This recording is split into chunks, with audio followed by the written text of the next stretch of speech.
Hi guys, welcome back to the vlog. You are watching VR Vlogs and this is your friend Vishal. So since you have clicked on this video, I am assuming that you are looking for some financial help, and by this video, I am trying to help out all my friends out there who are in the need of a budget that actually works out. Let me assure you, my friend, that no matter how old or young you are, there is no right time than right now to be wiser with your money. So if you're somebody जिसे अपने credit card को use करने की ज़रूरत पड़ जाती है by the end of the month, this video is for you. If you are somebody who feels कि मेरे पास पैसे आते हैं और रुकते नहीं हैं और पता नहीं कहाँ spend हो जाते हैं, this video is for you. If you're somebody who would like to bring discipline to their budgets, this video is for you. So I would get into the details and would share some plans and tricks that I've been using in last 2 years that has helped me to be more wiser with my money and in fact plan my monthly budget more competently. Before I get into the details, I want to tell you all that I do not claim to be a financial advisor. So I have started my journey of financial planning and investment about 2.5 years back, and I was actually impressed by the idea of becoming financially stable early in my age, and I decided to make some changes in my lifestyle in order to be financially free. Ideas that I'll be sharing with you is my knowledge, is the plan that I've been using that has helped me, and I'm hoping that you would gain some insight from these tricks and probably imply it in your life and see if it runs the same kind of magic that it has for me. So I want to thank you again for clicking on the video and watching this video. Let's get in. So I have categorized this video into 3 different segments. In very first part of this video, I'll be telling you about how do you track, categorize and organize your monthly spending. In part 2 of this video, we'll be talking about how to cover this gap, figure out what is wrong with your spending habits and your budgets, and look for a corrective action against. In part 3 of this video, talking about how and when you should start your investing career. So guys, if you are specifically looking for some investment advice, this video is not for you. But yeah, this video would definitely prepare you to launch your journey into investment. I personally do not consider myself to be as competent as other YouTubers or content makers out there. Since I've started my journey around 2 years back, and I haven't done anything substantial in this journey yet. But yeah, I am in the process of building my wealth, and I am very happy with the result that I've gained till now, and I'm looking to help people with the knowledge that I have and gained during my experience. So what really happens in real life is, when you consume a lot of financial content, financial planning content online, there are more likely that you would like to start your investment journey immediately. As they say, the early you start your investment journey, the better it is for you. I am not in against to this particular fact, and in fact, I want you to start your investment journey eventually. But I personally believe there are certain primary steps that you have to take care of even before thinking about investing. So the very first thing that you need to do for next 3 months, even before thinking about investing, is that you need to track whatever amount that you spend. The template that you can see on your screen is very simple to follow. I have categorized your spending habits into easy 3 simple categories. The first category is the must category. By must, I mean you would only enlist those expenses you are paying against the expenses that is must every month. Just for an example, your grocery bills, electricity bill, water bill, internet bill, your phone recharge, and expenses you feel is a must for you to survive by the end of the month. The second category for you is for debt repayment. Let's say you own a car and you have an EMI going every month. So you will categorize your debt repayment in this particular category. And the third category is your miscellaneous expenses. So the miscellaneous expense would cover any expense like you went out for dinner with your family, somebody got sick and you have to pay for doctor fees, um, and any other unforeseen expenses that that you have to pay, that was not a part of must. So I hope you are clear with the point. How would you categorize your monthly spending into these three different categories? So once that is done, I want you to keep it going for next 3 months so that we have enough data, enough proof to see how you've been spending every month, and what portion of your monthly income goes to what particular category. It's a very interesting game, and in order to do so, what you can do is you can carry a pen and paper with you, categorize the page, divide the page into three different categories, mention categories name, and then write down every time you spend a penny or maybe a 10,000 rupees or whatever being the amount. And I urge you to mention each and every spend. Do not miss out on anything. So by end of every month, what you'll do is you would calculate everything. You would add and calculate each category and mention the sum of whatever you spend category wise, and you are going to repeat this practice for next 3 months. Now by the end of 3 months, you would have enough information with you to see where is your money going. So that fixes 50% of the problem that you've been facing, and in the rest of the video I'm going to help you out to solve the remaining 50. And I want to congrats you for even taking this initiative of becoming smart with your money.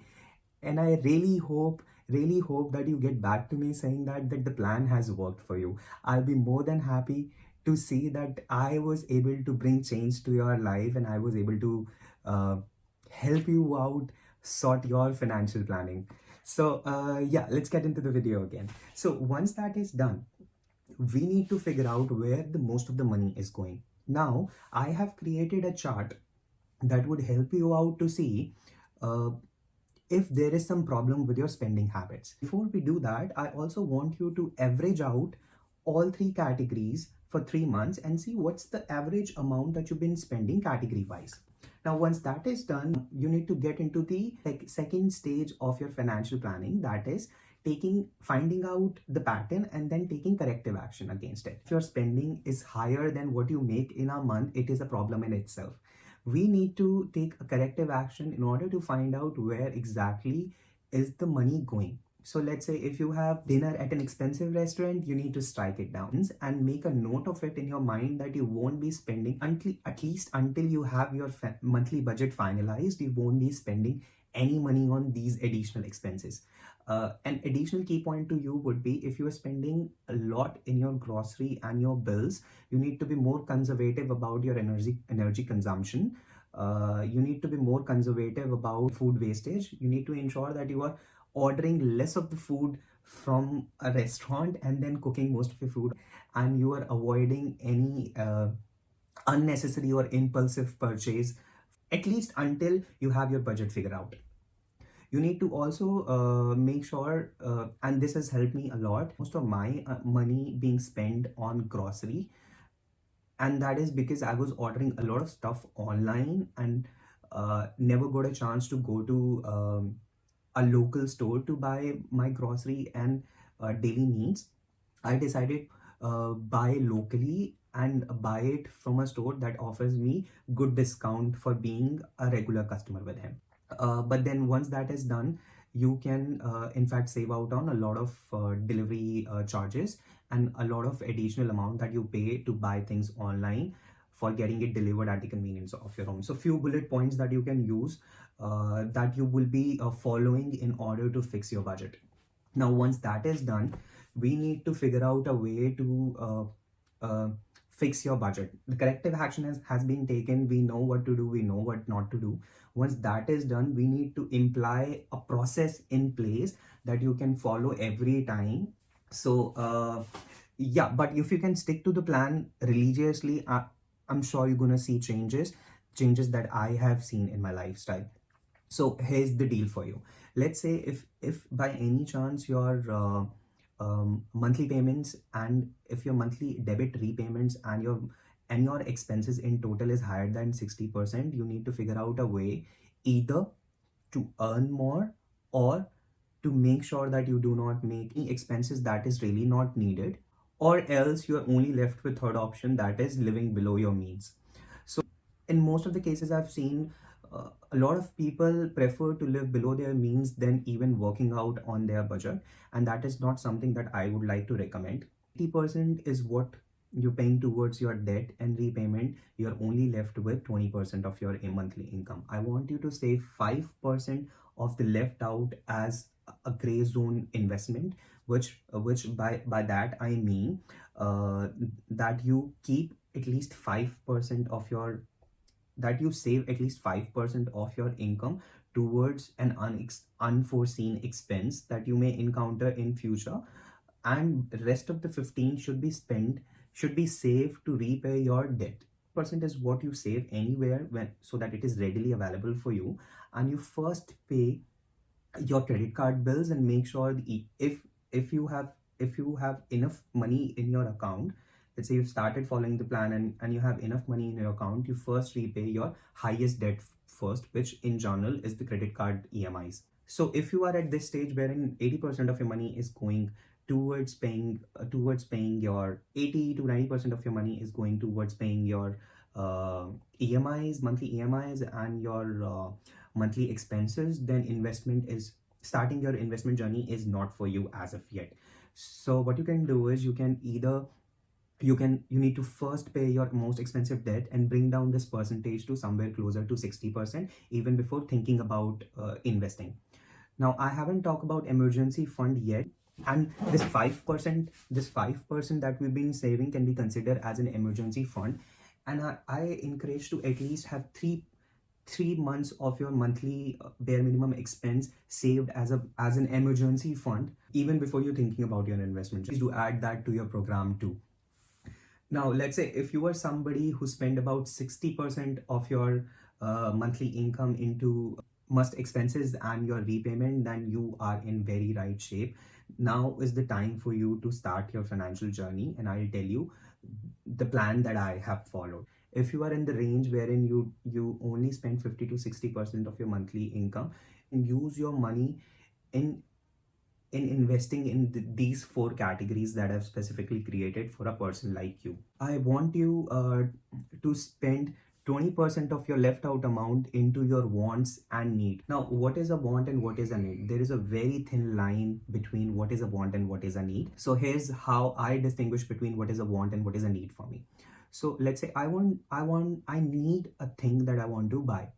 So if I feel the urge of buying that thing after sitting on an idea of buying it for next 24 to 48 hours, I would definitely go ahead and buy that thing if I have the money available in my account. I hope you're getting the idea what I'm trying to say. So I want you to write down 10 list of 10 things that you want to do in next 6 months. That could be, I want to travel out, I want to buy this thing, I want to go to a fancy restaurant for a dinner with my family, vacation, whatever it is. Write down 10 points, and then I want you to highlight top 3, and we're going to say it as your need. For an instance, we're going to say it or your need and rest in want, and we're going to start chipping 20% of your monthly income towards small goodies of happiness for you. So my friend, financial planning is not a destination, it's a journey. So I want you to be happy and have the small goodies every time, so that you feel motivated, you feel that you have achieved a milestone in your life. And I don't want this financial planning journey, your journey, to be bitter. 20% is what goes to need and want. So 60 done, 60 plus 20 makes out 80. You're left with 20%. So this is what you do with 20%. 5% again would go to the gray zone towards and some unforeseen expenses that you might encounter in upcoming years. And 15% of something is what you're going to invest. I say invest, there are few ways of investing your money. So the very first and the very important investment that you can make in your life would be investing the remaining 50% on yourself. So by that I mean, you learn a new skill, you educate yourself, buy a new course. If you feel that traveling is something that gives you that energy to be in the zone, you can spend that 15% on your traveling too. But make sure to strike down that vacation in next 6 months if you're spending this money into traveling. One, that this is one way of investing. The other way of investing would be that if you have, and this is very personal to me, if you have any business idea that you would like to invest your money in, then my suggestion to you would be to save out the money. If you think that you do not have enough money now and you would need a certain amount in order to execute the business plan that you have, I want you to start drafting your business plan, and then probably at the same time start saving for your business plan too. So do not go for any traditional financial instrument that is out there in the market if you think that you can work out a business. Now, if you think that you do not have any business idea, think that your skill are adequate enough to get you going in your current professional role, then I want you to invest in any traditional investment instrument that is out there, which is like gold, bond, mutual fund, equity, P2P lending. And more proficient investors, financial advisors out there than me, that can help you out to figure out what suits you well. So again, I am not going to say a lot or talk more about how do you invest with this, if you're planning to invest these traditional arrangements. Right. So I think we've covered a lot already. Takes us to the end of this particular video, and I think that I was able to explain my idea in details, and I really hope that it works out for you. So just to summarize for you, first is draft a plan, be early in drafting a plan and stick to it. Second is discipline and religiously following your plan is the key to succeed. Third is that you keep your knowledge up to date and you learn a lot, and if needed you make minor changes to your financial plan and budgets if needed. So that is all for today. I hope you like this video, and I want to thank you all for sticking to me for such a long time in this video. I know it is not very easy for everybody to spare this much time. With that, I would like to congratulate you again for taking this journey with me. I want to wish you all the best with your financial planning and budgeting. Please do like this video, comment, let me know how do you feel. Let me what do you feel about the plan. If you want me to go in detail on a specific point, let me know through your comments. Subscribe to the channel. I'll try to bring more such interesting video for you in future. Thank you. Have a great day.